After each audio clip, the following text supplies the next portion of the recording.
Friends, welcome back to my channel. So ಎಲ್ಲರೂ ಹೇಗಿದ್ದೀರಾ? ನಾನು ಕೂಡ ಚೆನ್ನಾಗಿದ್ದೀನಿ. ಸೊ ಏನು ರೆಸಿಪಿ ಮಾಡ್ತಾಯಿದ್ದೀನಿ ಇವತ್ತು ಅಂದರೆ ಮಕ್ಕಳಿಗೆ ಸ್ನ್ಯಾಕ್ಸ್ಗೆ ಅಂತ. ಈವ್ನಿಂಗ್ ಟೈಮ್ ಮಕ್ಕಳು ಬಂದಾಗ ಈ ಮಳೆಯಲ್ಲಿ ಚಳಿಯಲ್ಲಿ ಸ್ನ್ಯಾಕ್ಸ್ ಮಾಡಿಕೊಟ್ರೆ ತುಂಬ ಚೆನ್ನಾಗಿರುತ್ತೆ, ತುಂಬ ಟೇಸ್ಟಿಯಾಗಿ. ಒಂದು ಪೊಟ್ಯಾಟೋದಲ್ಲಿ ಸ್ನ್ಯಾಕ್ಸ್ ಮಾಡೋದು ಹೇಗೆ ಅಂತ ನೋಡೋಣ. ಇಲ್ಲೊಂದು 3 ಪೊಟ್ಯಾಟೊ ತೊಗೊಂಡಿದ್ದೀನಿ, ಆಲೂಗಡ್ಡೆ. ಸೊ ಕಟ್ ಮಾಡಿ ಹಾಕ್ಕೊಂಡಿದ್ದೀನಿ ನೀರಲ್ಲಿ. ಸೊ ಇದನ್ನು ಒಂದು 2-3 ವಿಸಿಲ್ಸ್ ಹಾಕ್ಸ್ಕೊಳ್ಳೋಣ, ಬೇಯಿಸ್ಕೊಳ್ಳೋಣ ಅಷ್ಟೇ. ಈಗ ಬೆಂದಿದೆ, ಇದನ್ನು ನೀರು ತೆಗೆದುಬಿಟ್ಟು ಸಿಪ್ಪೆ ತೆಕ್ಕೊಳ್ಳೋಣ. ಈಗ ನೋಡಿ, ಎಲ್ಲದನ್ನು ಸಿಪ್ಪೆ ತೆಗೆದು ಇಟ್ಕೊಂಡಿದ್ದೀನಿ. ಈಗ ಇದನ್ನು ನಾವು ನೀಟಾಗಿ ತುರ್ಕೋಬೇಕಾಗುತ್ತೆ. ಈಗ ನಾನೊಂದು ಬೌಲ್ ಇಟ್ಕೊಂಡಿದ್ದೀನಿ, ಅದೇ ಬೌಲಲ್ಲೇ ಈ ರೀತಿ ನಾವು ತುರ್ಕೊಳ್ಳೋಣ. ಈ ರೀತಿ ಹಾಗೆ ಮ್ಯಾಶ್ ಮಾಡ್ಬೋದು, ಆದರೆ ಸ್ವಲ್ಪನೂ ಉಂಡೆ ಇರಬಾರ್ದು. ಆ ಕಾರಣಕ್ಕೋಸ್ಕರ ಈ ರೀತಿ ತುರ್ಕೊಂಬಿಡಿ, ಅದು ಕರೆಕ್ಟಾಗಿ ಬರುತ್ತೆ. ಈ ರೀತಿ ಎಲ್ಲ ತುರ್ಕೊಳ್ಳೋಣ. ಈಗ ನೋಡಿ, ಎಲ್ಲ ತುರ್ಕೊಂಡಾಗಿದೆ. ಈಗ ಇದಕ್ಕೆ ನಾವು ಸ್ವಲ್ಪ ಕಾರ್ನ್ಫ್ಲವರ್ ಸೇರಿಸ್ಕೊಳ್ಳೋಣ. ಹಾಗೆ ಬ್ರೆಡ್ ಕ್ರಮ್ಸು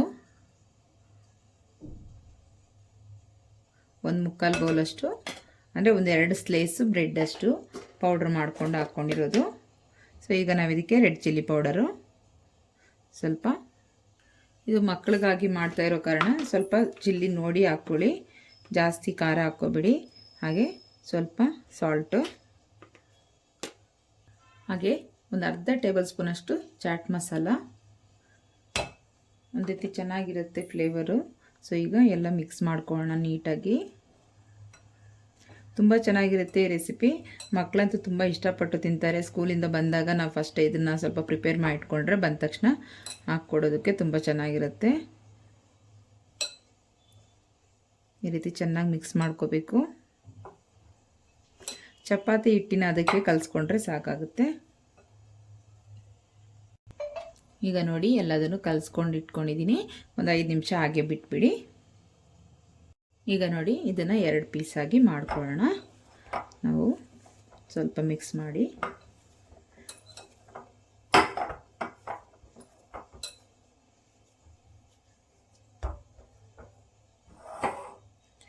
ಸೊ ಈ ರೀತಿ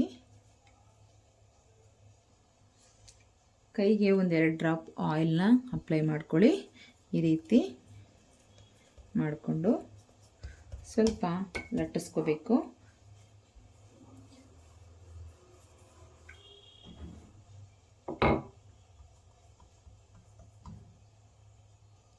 ಈ ರೀತಿ ಲಟ್ಟಿಸ್ಕೋಬೇಕು. ಸೊ ನಾವೀಗ ಒಂದು ಯಾವುದಾದ್ರೂ ಈ ರೀತಿ ಗಾಜು ಕಪ್ ಇದ್ದರೆ, ಇಲ್ಲ ಒಂದು ಶೇಪಲ್ಲಿ ನಮ್ಗೆ ರೌಂಡ್ ಶೇಪ್ ಬರಬೇಕು. ಸೊ ಯಾವುದ್ರಲ್ಲಾದರೂ ಮಾಡ್ಕೊಳ್ಳಿ, ರೌಂಡ್ ಶೇಪ್ ಒಟ್ಟಿನಲ್ಲಿ ಬೇಕಾಗುತ್ತೆ. ನೋಡಿ, ಈ ರೀತಿ ರೌಂಡ್ ಶೇಪ್ ಬೇಕು. ಇವಾಗೆಲ್ಲ ಇದಕ್ಕೂ ಈ ರೀತಿ ಮಾಡ್ಕೊಳ್ಳೋದಕ್ಕೆ ಕೂಡ ಕೆಲವೊಂದು ಐಟಮ್ ಬಿಟ್ಟಿದ್ದಾರೆ. ಸೊ ನಾನು ಇದರಲ್ಲೇ ಮಾಡ್ತಾಯಿದ್ದೀನಿ, ಮನೇಲಿ ಏನಿದೆಯೋ ಅದರಲ್ಲೇ ಮಾಡ್ತಾಯಿದ್ದೀನಿ.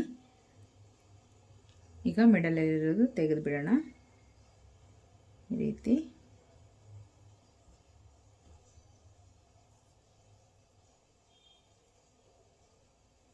ಈ ಥರ ತೆಕ್ಕೊಂಡಿದ್ದೀನಿ. ಇದು ಮತ್ತೆ ನಾವು ಮಾಡ್ಕೊಳ್ಳೋಣ. ಈಗ ನೋಡಿ, ಈ ರೀತಿ ಸ್ಟ್ರಾ ಒಂದು ತಗೊಳ್ಳಿ. ಸ್ಟ್ರಾ ತಗೊಂಡ್ಬಿಟ್ಟು ಈ ರೀತಿ ಮಕ್ಕಳಿಗೆ ಸ್ವಲ್ಪ ಇಷ್ಟ ಆಗೋ ರೀತಿ ಮಾಡಿಕೊಟ್ರೆ ಚೆನ್ನಾಗಿರುತ್ತೆ ಅನ್ನೋ ಕಾರಣಕ್ಕೆ ಈ ರೀತಿ ಮಾಡ್ತಾಯಿದ್ದೀನಿ.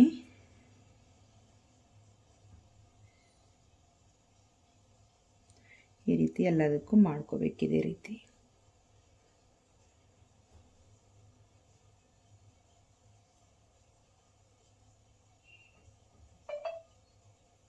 ನೋಡಿ, ಈ ರೀತಿ ಮಾಡ್ಕೊಂಡಿದ್ದೀನಿ. ಈ ರೀತಿ ಒಂದು ಸ್ಪೂನ್ ತಗೊಳ್ಳಿ. ಈ ಸ್ಪೂನ್ನಲ್ಲಿ ಸ್ವಲ್ಪ ಹೀಗೆ ಮಾಡ್ಕೊಳ್ಳಿ. ಸೊ ಈ ರೀತಿ ಈ ಕಡೆ ಶೇಪ್ ಇರುತ್ತಲ್ವ, ಈ ಶೇಪ್ ಇರುತ್ತಲ್ವ, ಸೊ ಇದು ಒಂದು ರೀತಿ ಸ್ಮೈಲಿ ಥರ ಇರುತ್ತೆ. ಸೊ ಇದನ್ನು ಪ್ರೆಸ್ ಮಾಡಿ ಸ್ವಲ್ಪ ಆ ಕಡೆ ಈ ಕಡೆ ಸ್ವಲ್ಪ ಶೇಕ್ ಮಾಡಿದ್ರೆ ಈ ರೀತಿ ಬರುತ್ತೆ.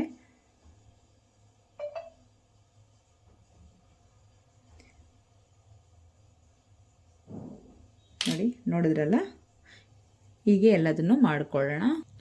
ಈಗ ಇದನ್ನೆಲ್ಲ ಒಂದು ಪ್ಲೇಟಲ್ಲಿ ಇಟ್ಕೊಳ್ಳೋಣ.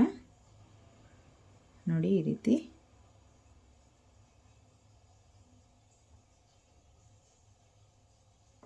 ಈಗ ನೋಡಿ 3 ಪೊಟ್ಯಾಟೋದಲ್ಲಿ ಎಷ್ಟಾಗಿದೆ ಅಂತ. ಒಂದು ಪ್ಲೇಟ್ ಫುಲ್ ಆಗಿದೆ. ಮಕ್ಕಳಂತೂ ತುಂಬ ಖುಷಿಪಟ್ಟು ತಿಂತಾರೆ ಈ ರೀತಿ ಮಾಡಿಟ್ರೆ. ಆಯಿಲ್ ಬಿಸಿಗೆ ಇಟ್ಕೊಂಡಿದ್ದೀನಿ. ಆಯಿಲ್ ಬಿಸಿ ಆಗ್ತಾ ಇದೆ. ಈಗ ಆಯಿಲಲ್ಲಿ ಒಂದೊಂದೇ ಹಾಕೊಳ್ಳೋಣ. ಈ ರೀತಿ ಲೋ ಟು ಮೀಡಿಯಂ ಫ್ಲೇಮೇ ಇಟ್ಕೊಳ್ಳಿ. ಜಾಸ್ತಿ ಹೈ ಫ್ಲೇಮು ಇಟ್ಕೋಬೇಡಿ, ತುಂಬ ಕಮ್ಮಿನೂ ಇಟ್ಕೋಬೇಡಿ. ತುಂಬ ಚೆನ್ನಾಗಿರುತ್ತೆ ಈ ರೆಸಿಪಿ. ಟ್ರೈ ಮಾಡಿ, ಮಿಸ್ ಮಾಡಿದೆ. ಹಾಗೆ ನನ್ನ ಚಾನಲ್ನ ಮೊದಲನೇ ಸರಿ ನೋಡ್ತಾ ಇದ್ರೆ ಪ್ಲೀಸ್ ಸಬ್ಸ್ಕ್ರೈಬ್ ಮಾಡ್ಕೊಳ್ಳಿ. ಹಾಗೆ ಒಂದು ಲೈಕ್ ಮಾಡಿ, ಶೇರ್ ಮಾಡಿ, ಫ್ಯಾಮಿಲಿ ಫ್ರೆಂಡ್ಸ್ ಕೂಡ ಶೇರ್ ಮಾಡಿ. ಮತ್ತಷ್ಟು ಇದೇ ಥರ ವೀಡಿಯೋಸ್ಗಳು ನಿಮಗೆ ಅಪ್ಡೇಟ್ ಆಗುತ್ತೆ. ನೋಡಿ, ಒಂದು ರೌಂಡ್ಗೆ ಎಷ್ಟು ಬೇಕೋ ನಮಗೆ ಇವಾಗ ಅಷ್ಟು ಆಯಿಲಲ್ಲಿ ಎಷ್ಟು ಇಡಿಸುತ್ತೋ ಅಷ್ಟು ಹಾಕ್ಕೊಳ್ಳಿ. ಚೆನ್ನಾಗಿ ಉಬ್ಬುತ್ತೆ, ಹಾಗೆ ತುಂಬ ಚೆನ್ನಾಗಿರುತ್ತೆ ಟೇಸ್ಟ್ ಕೂಡ. ಟ್ರೈ ಮಾಡಿ, ಮಕ್ಳಿಗಂತೂ ತುಂಬ ಇಷ್ಟ ಆಗುತ್ತೆ. ಇದೇ ರೀತಿ ಸ್ನ್ಯಾಕ್ಸು ಶಾಪಲ್ಲಿ ಕೂಡ ಸಿಗುತ್ತೆ, ಬಟ್ ಅದು ಯಾವಾಗ ಮಾಡಿರ್ತಾರೋ ಏನೋ ಗೊತ್ತಿಲ್ಲ. ಸೊ ಮನೆಯಲ್ಲೇ ಮಾಡಿಕೊಡೋದ್ರಿಂದ ತುಂಬ ಇಷ್ಟವಾಗುತ್ತೆ ಅವ್ರಿಗೆ ಕೂಡ. ಈಗ ಆಗಿದೆ, ಒಂದೊಂದೇ ತೆಕ್ಕೊಂಬಿಡೋಣ. ನೋಡಿ ಎಷ್ಟು ಚೆನ್ನಾಗಾಗಿದೆ ಅಂತ. ನೀಟಾಗಿ ಈ ರೀತಿ ತೆಕ್ಕೊಂಡು ನೀವು ಟಿಶ್ಯೂ ಪೇಪರ್ ಇದ್ದರೆ ಅದರ ಮೇಲೆ ಹಾಕ್ಕೊಳ್ಳಿ. ನಾನು ಹಾಗೆ ಹಾಕ್ತಾಯಿದ್ದೀನಿ ಪ್ಲೇಟಲ್ಲಿ. ಈಗ ಮಿಕ್ಕಿದ್ದು ಕೂಡ ಸೇರಿಸ್ಕೊಳ್ಳೋಣ.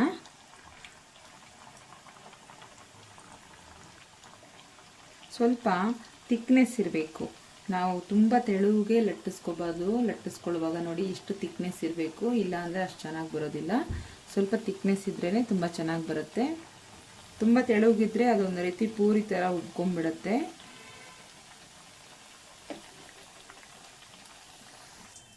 ಈಗ ಎಲ್ಲ ಆಗಿದೆ, ತೆಕ್ಕೊಂಬಿಡೋಣ.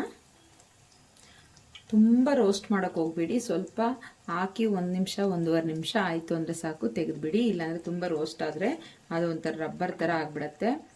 ನಾವು ಕಾರ್ನ್ಫ್ಲವರ್ ಎಲ್ಲ ಹಾಕಿರ್ತೀವಲ್ಲ, ಆ ಕಾರಣಕ್ಕೆ ಸ್ವಲ್ಪ ಮಾತ್ರ ಆದರೆ 1.5 ನಿಮಿಷ 2 ನಿಮಿಷದೊಳಗೆ ತೆಗೆದುಬಿಡಬೇಕು. ನೋಡಿ, ರೆಡಿ ಆಯಿತು snacks recipe, potato snacks recipe. ಈ ರೀತಿ ಸ್ಮೈಲಿ ಫೇಸಲ್ಲಿ ನಾವು ಮಾಡಿಕೊಡೋದ್ರಿಂದ ಮಕ್ಕಳು ಖುಷಿಯಾಗಿ ಇಷ್ಟಪಟ್ಟು ತಿಂತಾರೆ. ತುಂಬಾ ಚೆನ್ನಾಗಿರುತ್ತೆ ರೆಸಿಪಿ. ಒಂಥರ ಸಾಫ್ಟಾಗಿ ನೋಡಿ ಎಷ್ಟು ಚೆನ್ನಾಗಿರುತ್ತೆ ಅಂತ. ತುಂಬ ಅಂದರೆ ತುಂಬ ಟೇಸ್ಟಿಯಾಗಿರುತ್ತೆ. ಮಿಸ್ ಮಾಡದೆ ನಿಮ್ಮ ಮನೆಗಳಲ್ಲೂ ಟ್ರೈ ಮಾಡಿ, ನಿಮ್ಮ ಮಕ್ಳಿಗೆ ಕೂಡ ಇಷ್ಟ ಆಗುತ್ತೆ. ಸಾಸ್ ಜೊತೆ ಈ ರೀತಿ ಸರ್ವ್ ಮಾಡ್ಕೊಳ್ಳಿ, ತುಂಬ ಟೇಸ್ಟಿಯಾಗಿರುತ್ತೆ. ಅವರಿಗೆ ಲೈಕ್ ಮಾಡ್ತಾರೆ. ಸೊ ಹಾಗೆ ಫ್ರೆಂಡ್ಸ್, ನಮ್ಮ ವಿಡಿಯೋ ಇಷ್ಟೊತ್ತು ನೋಡಿ ಸಪೋರ್ಟ್ ಮಾಡಿದ್ದಕ್ಕೆ ಥ್ಯಾಂಕ್ ಯು ಫಾರ್ ವಾಚಿಂಗ್. ಮತ್ತೆ ಸಿಗೋಣ ನೆಕ್ಸ್ಟ್ ವಿಡಿಯೋದಲ್ಲಿ. ಇದೇ ರೀತಿ ರೆಸಿಪಿ ಬೇಕು ಅಂದರೆ ಮತ್ತೆ ಸಬ್ಸ್ಕ್ರೈಬ್ ಮಾಡೋದು ಮಾತ್ರ ಮರಿಬೇಡಿ. ಪ್ಲೀಸ್ ಸಬ್ಸ್ಕ್ರೈಬ್ ಮಾಡ್ಕೊಳ್ಳಿ. ಹಾಗೆ ಒಂದು ಲೈಕ್ ಮಾಡಿ, ಶೇರ್ ಮಾಡಿ, ಕಮೆಂಟ್ ಮಾಡಿ. ಟೇಕ್ ಕೇರ್, ಬಾಯ್ ಬಾಯ್.